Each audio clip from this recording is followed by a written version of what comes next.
믿는 대로 행동합니다. 아멘. 여러분, 믿는 대로 행동하십시오. 근데 꼭 이렇게 여러분 믿는 대로 행동하십시오라고 말하지 않아도요. 사람들은 누구나 믿는 대로 행동합니다.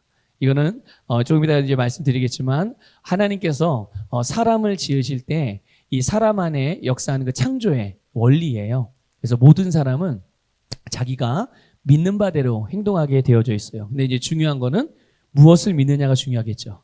모든 사람은 자기가 믿는 대로 행동을 하는데 이제 그 믿음의 내용이 무엇을 믿느냐가 너무나도 이제 중요한 것이죠. 여러분, 우리 그리스도인이 살아가는 삶을 신앙생활을 한다라고 이렇게 표현을 합니다. 그리스도인의 삶을 신앙생활이라고 그렇게 표현을 하죠. 그래서 신앙생활이라는 말이 신앙과 생활이라는 말이 합쳐진 단어예요. 그래서 신앙. 여러분, 신앙이 뭔지 아시죠? 신앙이 뭡니까? 신앙은 그냥 말 그대로 믿음입니다. 예, 신앙은 믿음이에요. 우리가 믿는 바 바로 그 믿음이죠. 그리고 생활이라는 말은 믿는 대로 행동하는 거예요. 그냥 그렇게 사는 것을 말하는 거죠. 그냥 사는 거예요. 자기가 믿는 대로 그냥 생각하는 대로 본인이 이것이 맞다라고 생각하는 대로 사는 거를 생활이라고 하는 거죠. 그러니까 우리가 이제 신앙생활이라고 이렇게 말을 붙이면 신앙생활이라고 하면 그 말 자체가 믿음으로 사는 것을 의미하는 거예요. 신앙생활은 믿음으로 사는 삶입니다. 그런데 만약에 그리스도인인데 믿음으로 안 살아요. 그러면 이건 신앙생활이에요, 아니에요? 아니, 그건 신앙생활이 아닌 거예요. 그리스도인들은 믿음으로 살고 믿음으로 사는 삶이 신앙생활입니다. 그래, 여러분, 그리스도의 삶이 어떤 삶을 보고 그리스도인의 삶이라고 말합니까? 라고 물어보면 그리스도인의 삶은 믿음으로 사는 삶입니다. 라고 대답할 수 있어야 해요. 예, 여러분, 이거는 분명히 이런 지식을 좀 가지고 계시면 좋겠습니다. 신앙생활이 뭡니까? 그리스도의 삶이 뭡니까? 그러면 믿음으로 사는 것이 그리스도인들의 삶이고 신앙생활이고 내가 살아가는 삶의 모습입니다. 이렇게 담대하게 대답할 수 있기를 주님의 이름으로 부탁을 드려요. 그러니까 이런 거죠. 믿음은 있는데 삶이 없다. 아니면 삶은 있는데 믿음이 없다. 이런 거는 가능해요? 불가능해요? 예, 그건 불가능한 거예요. 믿음과 행함은 항상 같이 간다는 것을 여러분 기억하시길 바라요. 그래서 성경에서 이 믿음과 이 행함, 믿음과 행동의 관계를 보게 되면요. 그러니까 좀 전에 이제 그 말씀을 시작할 때 제가 잠깐 언급했던 것처럼 모든 그리스도인은 이거는 예수를 안 믿는 사람도 포함해서예요. 자기가 믿는 것에 기초해서 행동을 하거든요. 뭘 믿는지에 따라서 그 믿음을 따라서 행동하게 돼 있어요. 그런데 그런 의미에서 본다면 모든 그리스도인들의 삶은 그 사람의 믿음이 겉으로 나타나는 것이라고 말씀드릴 수 있어요. 그 사람의 믿음이 겉으로 드러나는 것이 그 사람이 행동하는 모습이고 삶을 살아가는 형태인 것이죠. 그 믿음이 성경적인 믿음이든 아니면 세상적인 믿음이든 그 믿음이 긍정적인 믿음이든 부정적인 믿음이든 아니면 어떤 종류든 그 믿음이 바로 삶의 모습으로 나타나는 거예요. 그러니까 그렇게 본다면 모든 그리스도인들의 삶의 행동의 기초는 믿음인 것을 알 수 있어요. 그 사람이 무엇을 믿는지 또 어떤 것을 믿는지 누구를 믿는지에 따라서 그 행동의 모습, 삶의 모습이 달라지게 되고 그러면 행동이 믿음의 기초에서 나타나는 것이라면 그럼 믿음은 뭐에 기초되어 있는 걸까요? 성경적인 믿음의 기초는 그렇죠. 역시 우리 김희자 권사님은 잘 아세요. 네, 아주 그냥 지혜로우십니다. 네. 여러분, 믿음의 기초는 여러분 말씀입니다. 하나님의 말씀의 기초에서 믿음이 생기는 거고 또 그 말씀으로 인하여 믿음이 자라는 거고 그 말씀으로 인하여 믿는 바가 결실을 맺는다는 것을 우리는 깨달으시기를 바라요. 그러니까 그러면 우리가 믿는 것은 바로 예수 그리스도와 그분의 말씀이잖아요. 그래서 이거를 우리는 복음을 믿는다 이렇게 표현을 합니다. 뭘 믿는다고요? 네, 복음을 믿는다고 말하고, 믿었다라는 것은 예수님을 믿었다는 것이고 그분의 말씀을 믿는다는 뜻입니다. 그런데 예수님께서요, 십자가에서 이게 달려 돌아가실 때 운명하시 직전에 하신 말씀이 있어요. 한마디의 외침이 있었죠. 외침 또는 선포라고 말할 수 있겠는데요. 혹시 알고 계시나요? 예수님이 십자가에서 달려 운명하시기 직전에 예수님께서 큰 소리로 선포하신 내용이 있어요. 그러고 나서 돌아가셨어요. 그 말이 뭐냐면 바로 다 이루었다예요. 한번 말씀을 통해 확인해 볼까요? 요한복음 19장 30절입니다. 요한복음 19장 30절 우리 같이 읽어보겠습니다. 시작. 예수께서 신포도주를 받으신 후에 이르시되 다 이루었다 하시고 머리를 숙이니 영혼이 떠나가시니라. 아멘. 네. 그러니까 다 이루었다 하시고 그리고 운명하신 거예요. 그러면 예수님께서 다 이루었다라고 선포하시고 말씀하신 그 내용이 무엇일까요? 도대체 뭘 예수님이 다 이루셨다는 말씀입니까? 그거는 다른 게 아니라 모든 사람들을 구원하기에 필요한 모든 일들, 그것을 예수님께서 십자가에서 죽으심으로 다 이루었다는 뜻이에요. 모든 사람, 저를, 여기는 김원하 목사를 구원하시기 위해서 필요한 모든 일, 또 우리 장로님을 구원하시기 위해서 필요한 모든 일. 오늘 우리 권사님들, 집사님들, 우리 청년들, 또 우리 어린이들 다 누구나 오늘 현장에서 예배를 드리는 분이든 온라인으로 지금 예배를 드리는 말씀을 듣는 분들이든 우리들의 구원을 위해서 필요한 모든 일을 예수님께서 십자가에서 죽으심으로 말미암아 그것을 다 이루었다라고 선포하신 것임을 믿으시기를 바랍니다. 그러니까 죄로부터의 구원이며 또 죄의 결과인 심판, 영원한 사망으로부터의 구원일 뿐만 아니라 가난으로부터 구원받고 또 질병으로부터 구원하고 우리에게 고통을 주는, 그래서 모든 사람이 인생을 살면서 겪는 모든 문제들로부터의 구원, 예수님께서 이 모든 것을 다 이루셨다는 뜻이에요. 누가 이루셨다고요? 네, 예수. 여러분 이것을 반드시 믿으시길 바랍니다. 내가 예수를 믿고 구원받았다는 뜻은 이 사실을 믿는 거예요. 아, 예수님이 나의 구원을 위해 필요한, 내 질병의 치유를 위해 필요한, 나의 가난의 문제를 해결하시기 위해서 필요한, 나의 가정의 이 고통과 아픔과 깨어진 상처를 치유하시기 위해 회복하시기 위해서 필요한, 나의 불투명한 미래로 인하여 불안하고 초조한데 그 내 앞에 캄캄해 보이는 미래가 밝은 미래로 변화되기 위한 그런 모든 필요한 것들, 이것을 위해서 예수님께서 십자가에서 다 이루신 줄 믿으시길 바랍니다. 자, 그렇게 본다면 우리가 이 사실을 분명히 믿는다면 우리의 대답은 아마 확실할 것입니다. 어떤 대답? 무엇에 대한 대답인가? 그러면 이제 사람이 자기의 구원을 위해서 해야 하는 일이 있을까요? 없을까요?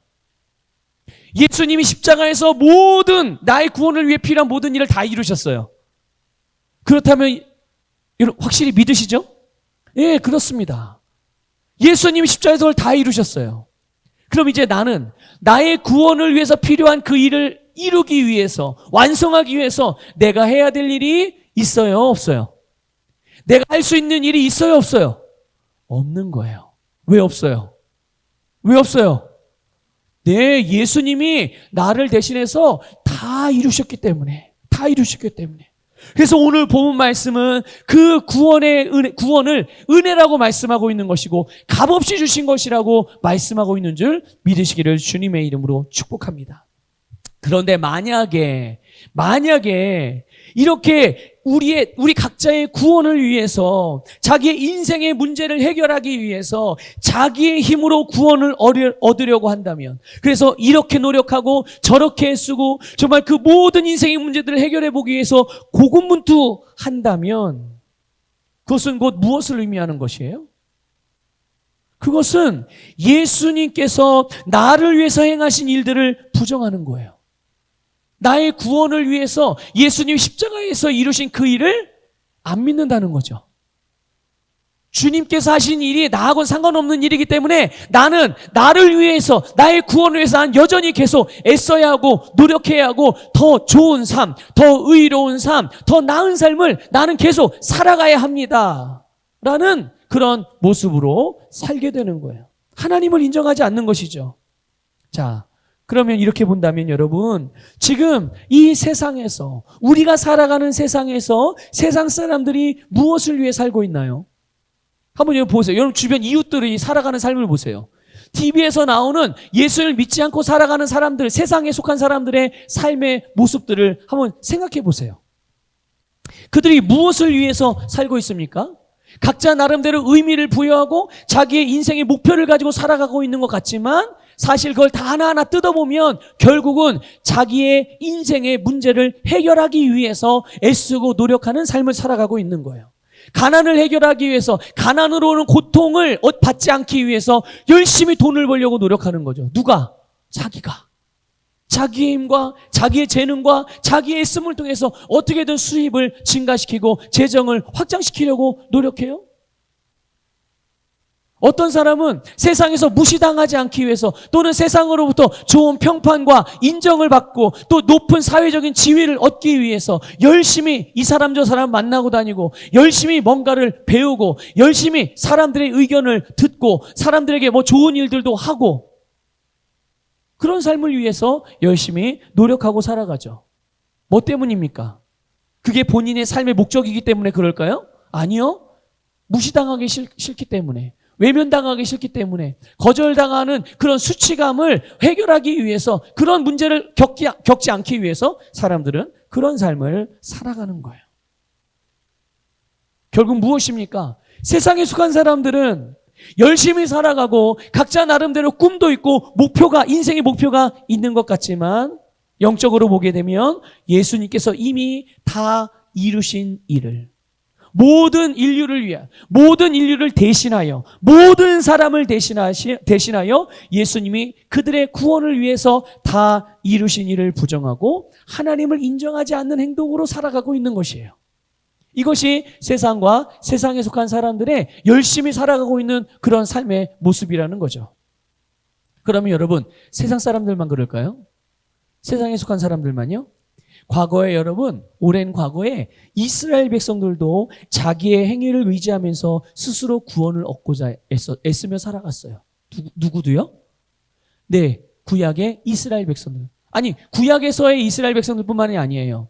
신약에 있는 유대인들, 이스라엘 사람들도 그렇고요. 그리고 지금 현재 이스라엘 백성들, 유대인들도 똑같아요. 그들의 조상들과 똑같이 자기의 힘과 자기의 노력과 자기의 애씀으로 자기 인생의 문제를 해결하고 그것으로부터 구원받고자 열심히 노력 중인 거예요.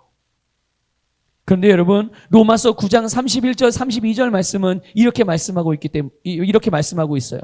우리 새번역 성경으로 우리 같이 읽어볼게요. 시작. 그런데 이스라엘은 의의 율법을 추구하였지만 그 율법에 이르지 못하였으면, 잠시만요. 이스라엘은 어떻게 했다고요? 뭘 추구했다고요? 의의 율법이에요. 의의 율법 좋은 거예요, 나쁜 거예요?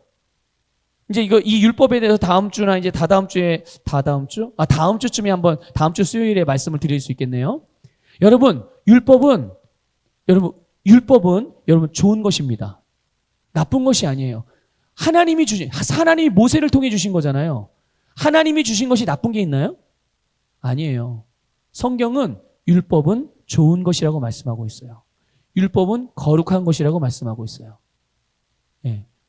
자, 그래서 의의 율법, 그러니까 율법을 완성하고 율법을 지키고 율법을 이루기 위해서 그런 것을 추구하며 살아갔다는 거예요. 누가요? 이스라엘 백성들이요. 이스라엘 백성 하나님의 백성이잖아요. 세상 사람들이 아니라, 이방인들이 아니라. 그런데 그들이 그 율법에 이르렀어요? 이르지 못했어요? 아니, 추구하고 살았는데 열심히 노력하고 그렇게 살았어요. 그래서 주변 사람들로부터 박수받고 인정받고. 여러분, 신약 성경의 바리새인들 여러분 아시죠? 서기관들 들어보셨죠? 대제사장들 들어보셨죠? 이 사람들 주변의 사람들로부터 얼마나 인정받는 사람인지 여러분들 아시나요? 여러분, 세상 사람들과 절대 타협하지 않는 사람들입니다, 이 사람들. 그런데 예수님이 어떻게 하셨어요? 이 사람들에 대하여 책망하셨어요. 그리고 야, 예수님이 이렇게까지 말씀하셔? 라고 생각할 정도로 그들에게 욕바가지를 부으셨어요. 그래서 이 독사의 자식들아. 이게 누가 하신 말이에요? 예수님이 하신 욕이에요. 누구를 향해서요? 바리새인들을 향해서요. 아니, 사람들에게는 그렇게 평판을 받고 좋은 평판을 얻고 사람들로부터는 박수를 받고 사람들로부터 그들의 의견이 항상 지지를 받고 사람들로부터 인정을 받았는데 예수님은 정작 그들의 주인이신 그들이 섬기는 하나님의 아들이신 예수님은 그들을 향하여 회칠한 무덤이요 독사의 자식들이요 가증하다 가식거리다 멸망받을 자다 이렇게 여러분 책망하셨다는 말이죠. 율법에 이르지 못했다는 거예요. 율법을 완성하지 못했다는 거예요. 자, 32절 계속 이어서 읽겠습니다. 시작. 어찌하여 그렇게 되었습니까? 그들은 믿음에 근거하여 의에 이르려고 한 것이 아니라 행위에 근거하여 의에 이르려고 했기 때문입니다. 그들은 걸림돌에 걸려 넘어진 것입니다. 그들이 그렇게 의의 율법을 추구하고 그 율법을 완성하기 위해서 열심히 노력하고 애썼음에도 불구하고 그 율법을 이루지 못했죠. 율법에 다다르지 못했어요. 그런데 그 이유가 무엇 때문이라고 되어 있어요? 그들이 믿음을 따라 행하지 아니하고 그들이 행위를 따라서 의에 이르려고 했기 때문이라는 것을 말씀하고 있는 것입니다. 믿음을 의지하지 않고 행위를 의지했다는 것이죠. 여러분, 행위를 의지한다는 것이 뭘 의미하는 거냐면요. 자기의 의를 내세우는 것을 의미하는 거예요. 자기의 의를 위하여. 자기를 좋게 보이게 하고 사람들로부터 좋은 평판을 듣고 다른 사람들로부터 인정받아서 자기는 조금 더 나은 사람이라는 것을 드러내는 이런 것을 말하는 거예요. 이런 사람은 구원을 얻지 못합니다. 의에 이르지 못한다는 말은 구원을 받지 못한다는 얘기예요. 여러분, 그런데요, 거듭난 그리스도인들 중에도 이 이스라엘이 범했던 이 실수를 답습하는 사람들이 있어요. 누구 가운데요? 그리스도인. 그리스도인이 어떤 사람을 보고 그리스도인이라고 말합니까? 예수 그리스도를 믿는 사람. 예수 그리스도를 믿고 거듭난 사람, 하나님의 자녀이고 하나님 나라의 백성이고 새로운 피조물이고 예수 그리스도의 대사이고 예수님의 제자이고 이게 다 누구예요? 이게 다 그리스도인이잖아요. 그렇죠? 그런데 이런 그리스도인들 중에도 이스라엘의 실수를 답습하는 이들이 있어요. 이미 구원을 받았는데 뭘 받았는데요?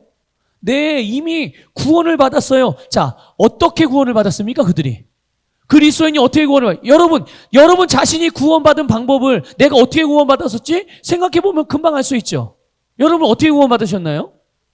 제가 받은 구원과 여러분이 받은 구원이 같아요, 달라요? 아니, 같죠. 저는 믿음으로 받았거든요. 혹시 여러분은 어떤 걸로 구원받으셨어요? 혹시 헌금해서 구원받으셨어요? 아니 주일마다 교회 나와서 기도했더니 구원받으셨어요? 아니에요. 믿음으로 구원받았어요. 저도 믿음으로 구원받고 여러분도 믿음으로 구원받고 베드로도 믿음으로 구원받고 또 누가 있을까요? 우리 지금 예성이, 준성이, 지성이도 다 믿음으로 구원받는 거예요. 예성이가 자기 이름 나오니까 얼른 일어나네. 누구나 다 남녀노소 할 것 없이 과거나 현재나 미래나 어떤 사람이든지 구원은 믿음으로 받는 것입니다. 구원은 믿음으로 받는 거예요. 그럼에도 불구하고 더 나은 구원, 더 좋은 구원을 얻고자 뭔가를 더 해야 한다는 생각을 가지고 뭔가를 더 열심히, 더 많이, 더 특별하게 하려고 하죠. 그래서 그것을 통해서 내가 구원받았다는 확신을 가지려고 하는 거예요. 그러니까 내가 더 열심히 뭔가를 하지 않아요. 그래서 내가 행동으로 뭔가를 보여주지 않으면 내가 구원의 확신이 자꾸 흔들려. 이게 뭡니까? 이게 행위로 구원을 얻으려고 하는 사람들이 갖게 되어지는 그런 불신앙의 모습 중에 하나인 거예요. 구원을 믿음으로 받았음에도 불구하고 그 구원을 유지하는 것은 무엇으로 유지합니까?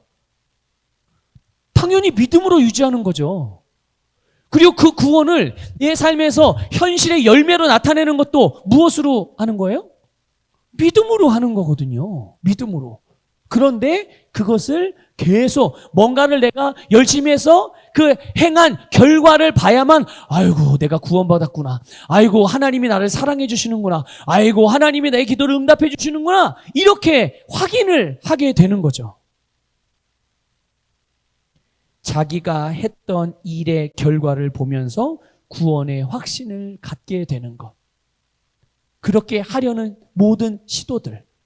이것이 바로 자기의 의를 내세워서 구원을 받고자 했던 이스라엘이 범했던 실수인데 오늘 많은 그리스도인들이 이미 구원을 받았음에도 불구하고 그 구원의 은혜를 누리는 삶을 살아가는 것이 아니라 구원의 삶의 열매, 이미 본인 안에 들어온 이 구원의 놀라운 열매를 삶으로 나타내는 그런 열매를 맺는 삶을 사는 게 아니라 계속 구원을 얻으려고 하는 그런 삶의 모습을 가지고 살아가는 이들이 너무나도 많은 것이죠. 그 모양이 어떻게 나타나요? 그 모양이 더 열심히 기도하고 더 금식하고 더 봉사하고 더 선교하고 더 구제하고. 여러분 여러분 기도는 아름다운 거예요? 아름답지 않은 거예요? 금식은요? 여러분 봉사는요? 헌신은요? 충성은요? 다 너무나도 아름다운 거 아닙니까? 주님을 사랑하는 사람들에게 하나님의 자녀들의 삶에서 당연히 마땅히 나타나는 그런 삶의 믿음의 모습이고 사랑의 삶의 모습이란 말이죠. 그런데 그런 모양으로 보이지만 사실 그런 일을 하는 이유와 그 숨은 동기는 믿음이 아니라 행위를 의지하는 것이므로 자기 의를 내세운 일에 불과한 거예요. 어떤 사람들이요? 믿음이 아니라 행위를 의지해서 자꾸만 구원의 확신을 내가 믿고 있구나. 내가 잘하고 있구나. 이렇게 자기가 하는 행동을 보면서 또 했던 일의 결과를 보면서 결과가 내가 생각할 때 좋아 보이면 나는 잘하고 있는 거고 결과가 별로 안 좋은 것 같거나 그러면 내가 지금 뭔가 대단히 문제가 있고 하나님이 날 싫어하는 건가? 이렇게 생각을 하고 그래서 그들이 원하는 구원의 확신을 절대로 얻을 수가 없는 겁니다. 아무리 노력해도 잘 될 때는 내가 구원의 확신이 있는 것 같지만 확신하지만 뭔가 잘 안 될 때는 구원을 확신하지 못하고 참 불안불안해하고 신앙생활을 하는 내내 계속적으로 목마름이 있는 거예요. 뭔가를 더 열심히 해야 되는 거 아닌가? 뭔가 더 노력해야 되는 거 아닌가? 여러분 오늘 우리가 읽은 본문 말씀을 여러분 분명히 믿으시길 바랍니다. 누구든지 예수 그리스도를 믿는 순간 구원을 받습니다. 우리가 받은 구원은 우리의 행위로 인해 주어진 게 아니에요. 구원은 하나님의 선물이고 그 선물은 믿고 감사함으로 받는 것입니다. 믿고 감사함으로 아멘 주님 감사합니다. 주님이 나를 위해서 다 이루신 그 구원 내가 오늘 믿음으로 받습니다. 그 예수님이 나의 주님이고 그 예수님이 나를 구원하시는 그리스도이십니다. 이렇게 그냥 믿음으로 받는 거예요. 여러분 로마서 6장 23절에 보면 우리가 잘 아는 말씀이 나와요. 같이 한번 읽어보겠습니다. 시작. 죄의 삭은 사망이요 하나님의 은사는 그리스도 예수 우리 주 안에 있는 영생이니라. 아멘. 여러분 삭시 뭔지 알죠? 삭시 뭘 보고 삭시라고 그러죠? 그렇죠. 대가. 네, 아주 정확하게 알고 계시는 이 권사님. 네. 삭시라는 건 말 그대로 정말 대가를 말하는 거예요. 그래서 내가 오늘 시급 시급 10,000원이라면 내가 아르바이트로 3시간을 일했어요. 그럼 나는 얼마를 받는 거죠? 3만 원을 받는 거예요. 3시간이니까. 3시간이니까 3만 원을 받았어요. 그럼 이 3만 원은 은혜예요? 삭시예요? 이건 삭시예요. 내가 3시간을 계약하고 3시간을 일하면 3만 원을 주기로 약속이기 때문에 내가 3만 원의 그 버금가는 그 3만 원과 맞바꿀 수 있는 그 3시간을 일함으로 인해서 그 대가를 내가 받는 것이죠. 나의 수고의 대가를 받는 것. 그것이 삭시예요. 그러니까 이 삭스는 우리가 행동으로 얻은 것을 말하는 겁니다. 무엇으로 얻은 거요? 네, 행동으로 얻는 거예요. 그런데 조금 전에 읽었던 로마서 6장 23절에는 삭시라는 표현도 나오지만 은사라는 표현도 나와요. 그렇죠? 은사. 여기서 말하는 은사는 성령의 9가지 은사를 말하는 것이 아닙니다. 여기서 말하는 은사는 하나님이 값없이 주신 은혜를 말하는 거예요. 은혜. 자, 이 은혜의 선물을 의미하는 것인데 아까 말씀드린 삭은 내가 뭔가를 그것을 얻기 위해서 행동을 통해서 얻게 되는 것을 삭시라고 그랬고, 자, 그러면 하나님의 은혜는 어떻게 주어지는 거예요? 거저 주시는 거예요. 그냥 주시는 거예요. 우리가 그것을 얻기 위해서 아무것도 한 것도 없고, 또 그것을 얻기 위해서 얻기 위한 어떤 그런 뭐랄까요? 요구를 이게 다 완성시킬 수도 없어요. 채울 수도 없어요. 그럼에도 불구하고 하나님께서 우리에게 정말 우리를 사랑하셔서 그냥 값없이 그냥 거저 주시는 은혜의 선물인 것이죠.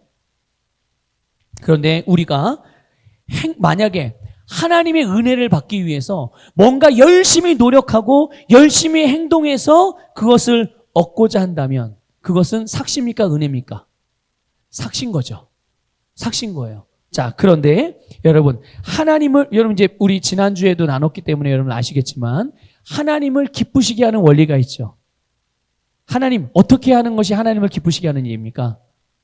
무엇으로 하나님을 기쁘시게 하죠? 우리가 어떤 노력과 애씀으로 하나님을 기쁘시게 할까요? 아니요. 하나님은 우리의 뭘 보고 기뻐하십니까? 믿음을 보시고 기뻐하시는 거예요. 그래서 하나님께 나아가는 자들은 하나님이 계신 것과 그리고 하나님을 찾는 자들에게 뭘 주시는 분이라는 거예요? 상 주시는 분이심을 어떻게 하는 거예요? 믿는 것. 예. 그것이 하나님을 기쁘시게 한다라고 말씀하고 있습니다. 반면에 믿음으로 하지 않는 것은 다 무엇이라고 말씀하고 있죠? 믿음을 따라 하지 않는 것은 다 죄다. 기억하십니까? 예. 믿음은 하나님을 기쁘시게 하지만 믿음을 따라 하지 않는 것은 다 뭐라고요? 죄라고 말씀하고 있어요. 그러니까 보세요. 우리가 행동으로 뭔가를 얻고자 하는 것은 믿음이에요? 아니면 우리의 행위예요? 행위죠. 믿음으로 하는 건 아니죠. 그럼 믿음으로 하지 않는 것이니까 이것은 다 뭐가 되는 거예요? 네, 죄가 되는 거예요. 자, 그러면 아까 우리가 로마서 6장 23절 죄의 결과는 뭡니까? 사망.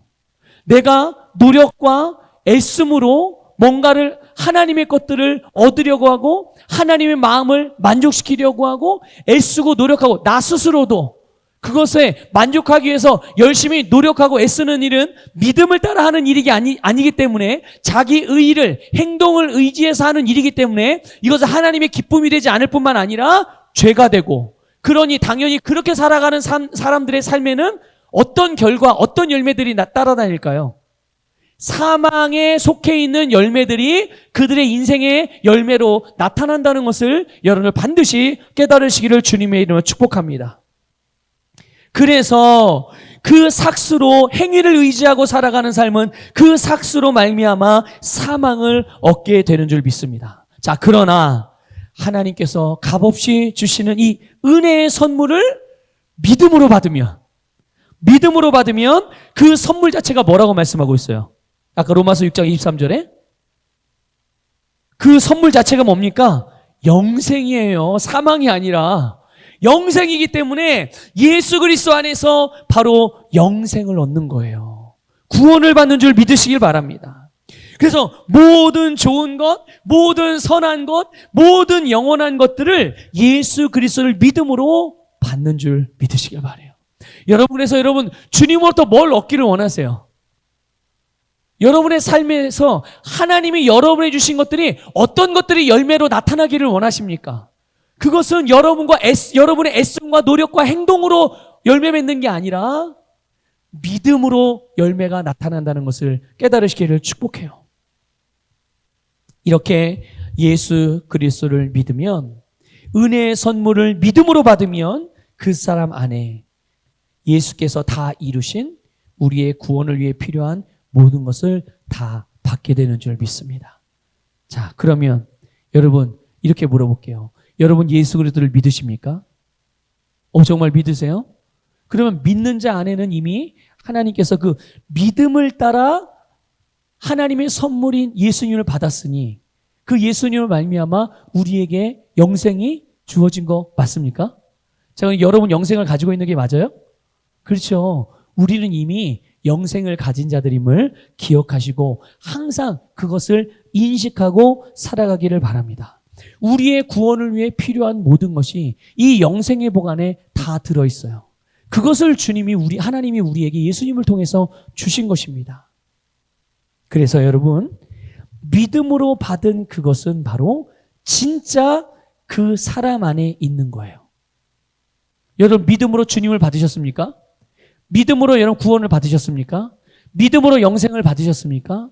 그러면 여러분, 그거는 진짜 여러분 안에 있는 거라니까요. 진짜 믿음으로 받은 사람은 그 믿음으로 받은 것이 진짜 그 속에 있기 때문에 반드시 그의 삶에 그대로 나타나게 돼 있어요. 여러분, 우리의 삶이 어떤 것들로 이렇게 드러나죠? 말로써, 행동으로써, 태도로써 다 그대로 반영되어 나타나는 거예요. 내 안에 있는 것이 우리의 밖으로 나타나게 되는 줄 믿으시길 바랍니다. 그래서 여러분, 아까도 잠깐 언급했죠? 믿음 따로 생활 따로가 아니라니까요. 믿음 따로 행동 따로가 아니에요. 믿음과 행동은 같이 가는 겁니다. 내 안에 믿음으로 받은 것들, 그래서 내가 믿고 있는 것들은 반드시 나의 말과 나의 태도와 나의 행동, 나의 삶에 그대로 반영되어 나타나게 되는 거예요. 그래서 예수 그리스도를 믿는 사람은, 하나님의 선물을 믿음으로 받은 사람은 그 받은 것으로 사는 거예요. 믿습니까? 여러분, 받은 것으로 사십시오. 하나님이 나에게는 아직 아무것도 안 주셨는데요. 그러면 여러분은 그건 아직 나는 구원을 못 받았다는 얘기나 똑같은 거예요. 여러분이 믿음으로 구원을 받았다면 여러분이 받은 구원 안에 여러분들이 필요로 하는 모든 것을 하나님으로부터 받았다는 뜻이라는 것을 깨달으셔야 돼요. 그래서 우리는 주님의 말씀을 따르게 되는 거예요. 억지로 안 따르면 벌 받고 따르면 복 받고 이래서 따르는 게 아니라 내가 받은 것이 믿음이기 때문에. 여러분, 계속 지금 요 몇 주간 계속 믿음에 대한 말씀을 나누잖아요. 믿음이 뭡니까? 믿음은 항상 뭐에 대하여 반응하는 겁니까? 하나님의 말씀에 대하여 반응하는 거예요. 하나님의 말씀에 대하여. 그러니까 내가 믿음이 있기 때문에 항상 내 안에 있는 믿음은 뭘 따라 반응해요? 하나님의 말씀을 따라 반응하기 때문에 그 말씀을 행하는 삶을 살아가는 것입니다. 그래서 의인은 믿음으로 말미암아 산다는 뜻이, 의인은 그래서 말씀을 따라 살아가는 것이 너무나 자연스럽고 마땅한 삶의 모습이 되는 거예요. 그래서 여러분, 믿음은 믿는 자로 하여금 하나님의 생명이 그 속에 머물게 하는 줄 믿습니다. 그게 바로 뭡니까? 영생이고 하나님의 본성인 거예요. 하나님의 생명이기도 하죠. 그러므로 여러분, 믿음으로 사는 자는 그 속에 있는 하나님의 생명, 하나님의 본성을 따라 살아가는 것을 깨달으시길 바랍니다. 그런데 여러분, 야고보서에 이런 말씀이 있어요. 예전에도 여러 차례 제가 언급한 부분인데, 말씀을 드렸던 부분인데, 야고보서에 보면 믿음은 믿음인데 죽은 믿음에 대해서도 말하고 있어요. 무슨 믿음이요? 죽은 믿음. 이거는 필요한 믿음이에요? 필요 없는 믿음이에요? 이거는 절대 필요 없는 거거든요. 근데 필요 없는 거를 끝까지 붙들고 살아가는 사람들이 있어요. 여러분, 우리 서부교의 모든 성도님들은 절대로 죽은 믿음과는 상관없이 살아가시길 바랍니다. 우리의 믿음은 오직 살아있는 믿음이어야만 하는 거예요. 자, 우리 야고보서 4장 14절부터 26절의 내용을 보게 되면 야고보 사도는 믿는 대로 행동하는 것을 온전한 믿음, 살아있는 믿음이라고 말하고 있고, 또 반면에 죽은 믿음과 대비해서 여기에서 기록하고 있거든요. 근데 우리 먼저 14절 한 절만 좀 읽어보도록 할게요. 야고보서 2장 14절 말씀입니다. 같이 읽어볼게요. 시작. 내 형제들아, 만일 사람이 믿음이 있노라 하고 행함이 없으면 무슨 유익이 있으리요? 그 믿음이 능히 자기를 구원하겠느냐? 자, 보세요. 사람이 나는 믿습니다. 그런데 그 믿음을 따르는 행동이 없어요. 행함이 없는 거죠. 다시 말하면 말씀을 따라 행하지 않는다는 거예요. 자기는 말씀을 믿는데 말씀을 따라 말하지도 않고 말씀을 따라 생각하지도 않고 말씀을 따라 행동하지도 않고 말씀을 따른 태도도 없어요. 그러면 그 믿음이 과연 그 사람을 구원하겠느냐는 거예요. 이런 거를 보고 무슨 믿음이라고요? 네, 죽은 믿음이라고 말하는 거예요. 그래서 그 이후에 15절부터 쭉 보게 되면 행함이 없는 이 죽은 믿음의 네 가지 예를 들어요. 그 예를 지금 잠깐 간단하게 좀 보고 오늘 말씀을 좀 마무리하도록 해보겠습니다. 먼저 첫 번째 예를 보면요, 15절부터 17절에 나오는데 여러분 좀 한번 찾아봤으면 좋겠어요. 성경 말씀을 좀 찾아보세요. 야고보서 2장입니다. 신약 성경 야고보서 2장 14절부터 쭉 26절까지거든요. 근데 다 읽지는 않을 거예요. 근데 여러분 귀로는 제 말씀을 들으시고 눈으로는 지금 몇 절 몇 절에 요런 내용이 있구나. 요걸 좀 확인하라고 여러분께 성경을 좀 찾아보라고 말씀드리는 거예요. 믿음이 없는 죽은 믿음에 대한 예를 들은 내용이에요. 실제적인 예. 야고보서 2장 14절 이하의 말씀들이에요. 그래서 15절부터 17절을 보게 되면 뭐에 대한 말씀이 나오냐면요, 헐벗고 굶주린 형제자매를 보고 입을 것이나 먹을 것을 주지 않으면서 아이고 평안히 가서 좀 따뜻하게 지내세요, 이렇게 말하는. 그리고 아이고 배고프면 좀 배부르게 좀 음식 좀 드시지 그러세요, 이렇게 말하는 거죠. 자, 그런데 이런 거죠. 굶주린 사람을 봤어요. 헐벗어서 추위에 떨고 있는 사람을 봤어요. 근데 우리가 지나가다 그런 사람 만날 수 있죠. 그런데 그런 사람을 봤을 때, 그런데 그게 그냥 지나치다가 만난 사람이 아니에요.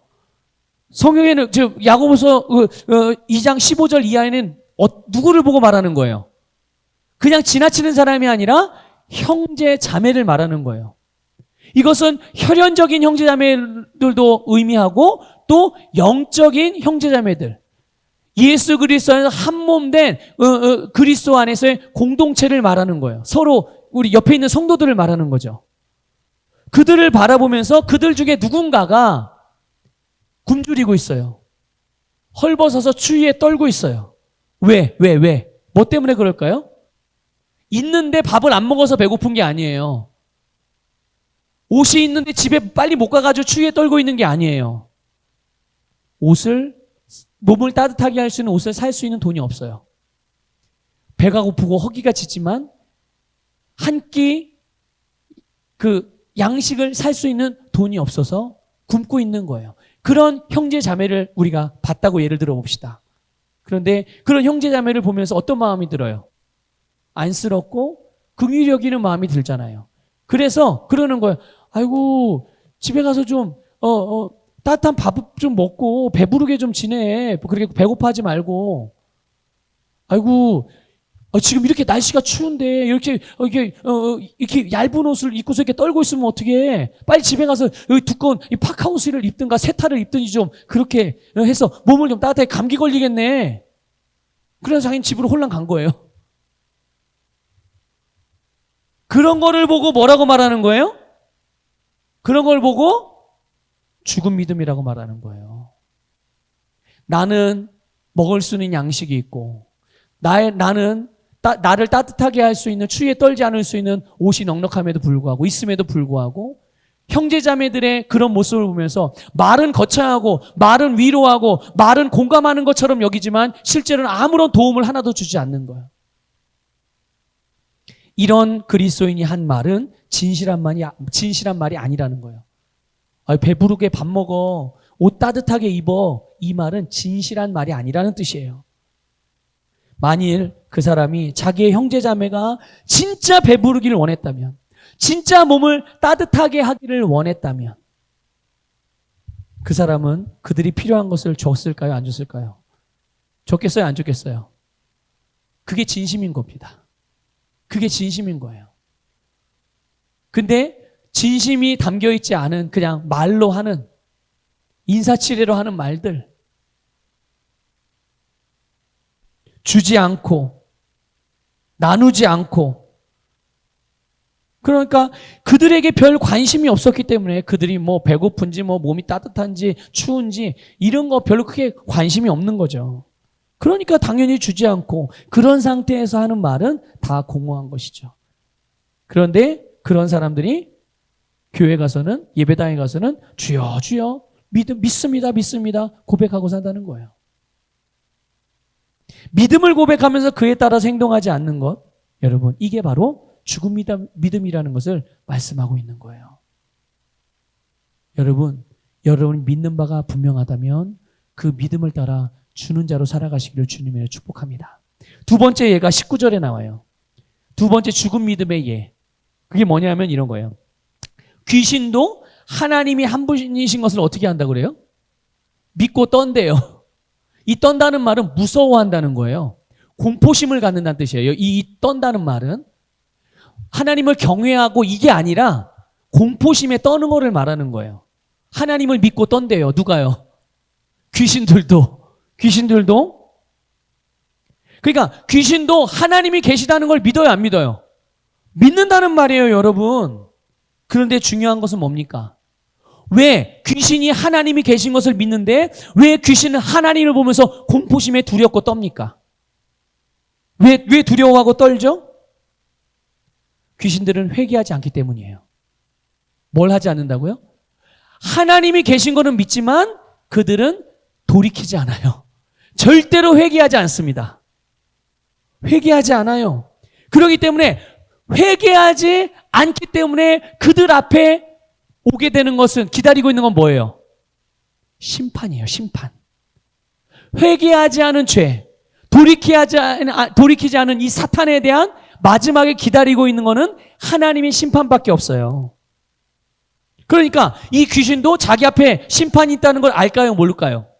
알죠. 그래서 하나님을 무서워하고 두려워하는 겁니다. 그래서 떤다는 표현을 그런 의미에서 떤다고 말하는 거예요. 그래서 귀신들의 믿음은 자기들에게 평안을 주는 게 아니라 하나님에 대한 두려움만 가득하게 할 뿐인 거예요.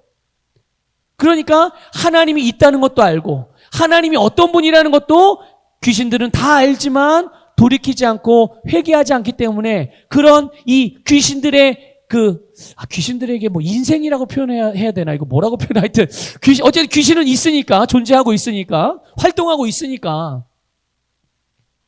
그런 귀신들의 활동할 때 귀신의 이 마음의 상태는 어떤 상태인 거예요? 평안하고 만족하고 막 이런 상태예요? 아니요. 항상 심판에 대한 두려움과 공포를 가지고 존재하는 거예요. 여러분, 이 비유가 무엇을 의미합니까, 여러분? 믿음은 여러분, 주님에 대한 주님의 말씀을 따르는 순종의 행동으로 표현되는 겁니다. 이해가 되세요? 여러분, 믿음은 예수 그리스도 그리고 그분의 말씀을 따르는 순종의 행동으로 표현이 되어지는 것인데, 말씀을 마음으로 받아들이지 않고 순종하지 않는 믿음, 그런 믿음은 죽은 믿음이므로 아무리 신앙생활의 모양을 많이 가지고 그것을 드러내어도 그 효과가 있어요, 없어요? 효과가 없는 거예요. 그러니까 이런 사람들은 자칭 스스로는 신앙생활을, 믿음의 삶을 살아가고 있다고 하지만 믿음의 삶을 사면서 계속 두려워하고 초조해하고 평안을 누리지 못하고 살아가는 거예요. 마귀와 똑같은 것입니다. 마귀가 왜 하나님이 계신 것도 믿는데 왜 두려워하는 거예요? 자기 앞에 올 심판을 두려워하기 때문에, 그것을 무서워하기 때문에 불안과 초조, 두려움, 공포로 살아가는 거예요. 존재하는 거예요. 똑같이 사람들도 마찬가지입니다. 신앙생활이라고 하는데 믿음으로 하지 않기 때문에, 주님께 돌이키지 않기 때문에, 그 말씀대로 행하지 않기 때문에 계속 그 앞에 죄에 대한 심판, 이런 것이 있다는 것을 본인들이 속고 있는 거죠. 구원 받았음에도 불구하고. 그러니까 마귀가 주는 것들을 계속 가지고 그것에 영향을 받아서 신앙생활을 하면서도 계속 불안하고 염려하고 공포스러운 그런 신앙생활을 하는 거예요. 그래서 망할까봐, 사고당할까봐 교회 가고, 사고당할까봐 기도하고. 여러분, 오늘 죽은 믿음이 아니라 산 믿음으로써 하나님이 주시는 영원한 평강을 누리시는 모든 성도님 되시기를 주님의 이름으로 축복합니다. 세 번째 죽은 믿음에 대한 예가 21절부터 24절에 대해서 나와요. 아브라함이 하나님을 믿었어요. 누가요? 아브라함이 하나님을 믿었는데, 그래서 이 아브라함은 자기의 믿음을 따라서 하나님이 하신 말씀대로, 하나님 뭐라고 말씀하셨는데요? 아브라함에게 네 아들 독자 이삭을 바치래요. 하나님께. 아니, 줄 때는 언제고 달라는 건 뭐예요, 하나님이? 그렇죠? 아니, 하나님이 정말 백세의 얻은 얼마나 애지중지한, 진짜 눈에다 넣어도 안 아픈 그런 아들인데, 아니, 주실 때는 언제고 달라는 건 뭐예요, 도대체? 네? 그런데 그 말씀에 아브라함이 어떻게 했어요? 순종했어요. 순종했단 말이에요. 그런데 여러분, 이 아브라함이 그렇게 정말 이 사람의 생각으로는 이해할 수 없는 하나님의 말씀이었지만, 그런 말씀에도 불구하고 순종할 수 있었던 것은 아브라함이 하나님을 믿었기 때문이에요. 그런데 여러분, 아브라함이 무엇을 믿었는 줄 아십니까? 성경은 그것을 이렇게 표현해요. 하나님이 그를 다시 살리실 것을 믿었다라고 말하고 있어요. 하나님이 이삭을 죽이시더라도 다시 어떻게 하신다고요?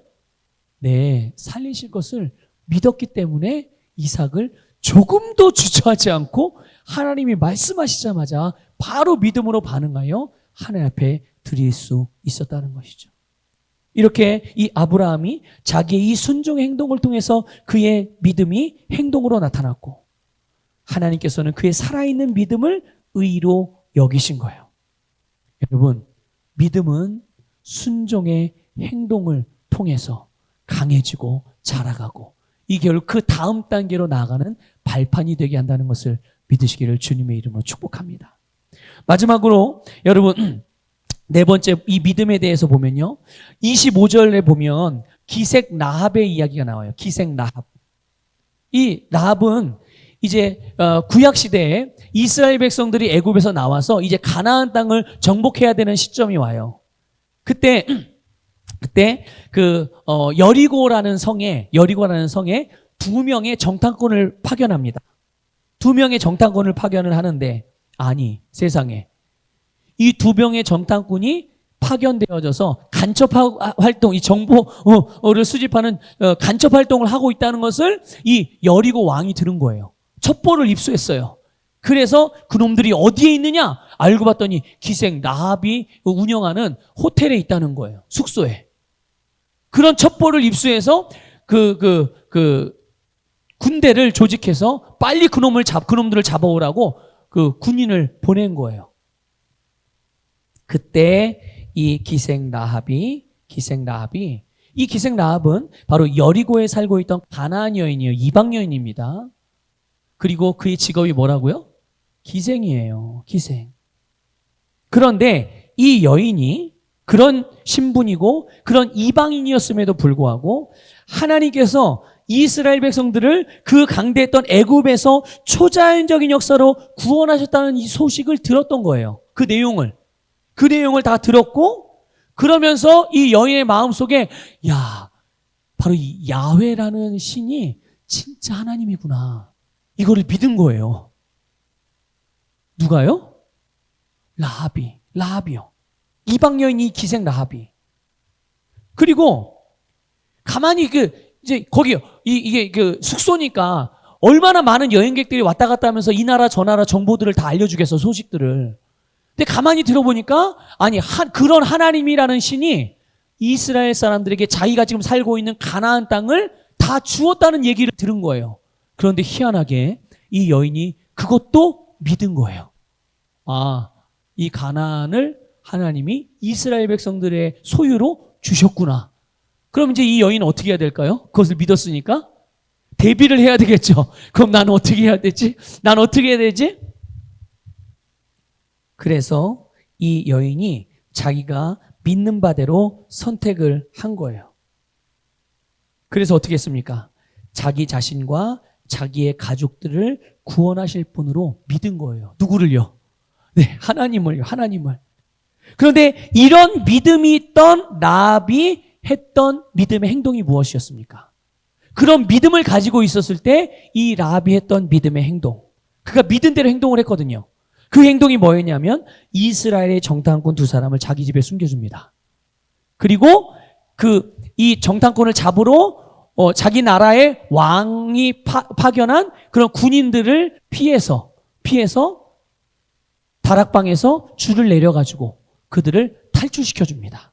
안전하게 이스라엘 백성에게로 돌아가도록 그런 정말 대단한 행동을 한 것이죠.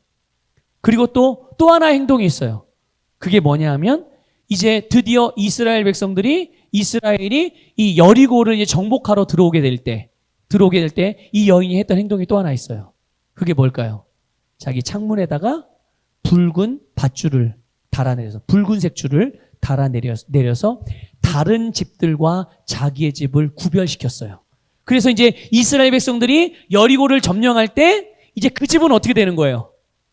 그 집은 살려두는 거예요.